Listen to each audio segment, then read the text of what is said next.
स्वातंत्र्यानंतर गेल्या 75 वर्षामध्ये केंद्र आणि राज्य सरकारची शेतीविषयक जी धोरणं राहिली त्या धोरणाचा परिणाम म्हणजे शेती व्यवसायावर अवलंबून असणाऱ्या शेतकऱ्यांची अवस्था अत्यंत बिकट झालेली आहे।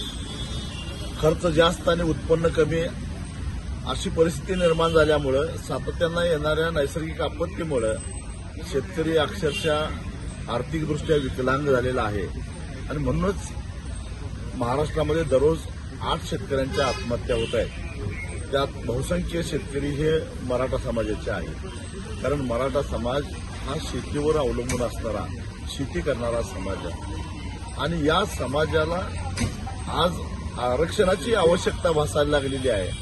याचं एकमेव कारण म्हणजे हा समाज शेतीवर अवलंबून आहे आणि शेती सातत्यानं तोट्याची राहिलेली आहे। त्याला गेल्या 75 वर्षामध्ये केंद्रात आणि राज्यात आलेली वेगवेगळी सरकारं आणि त्यांची धोरणं जबाबदार आहेत आणि त्यामुळं तर सरकारच्या धोरणामुळेच एखादा समाज आर्थिक विपन्नावस्था असेल, आर्थिक दारिद्र्यात सापडला असेल तर त्या समाजाच्या मध्ये त्यांच्या तरुण पोरांना शिक्षण मिळावं, त्यांना नोकऱ्या मिळाव्यात म्हणून त्यांनी जर का राखीव जागांची मागणी केली, आरक्षणाची मागणी केली तर ते काय गैर नाही आहे।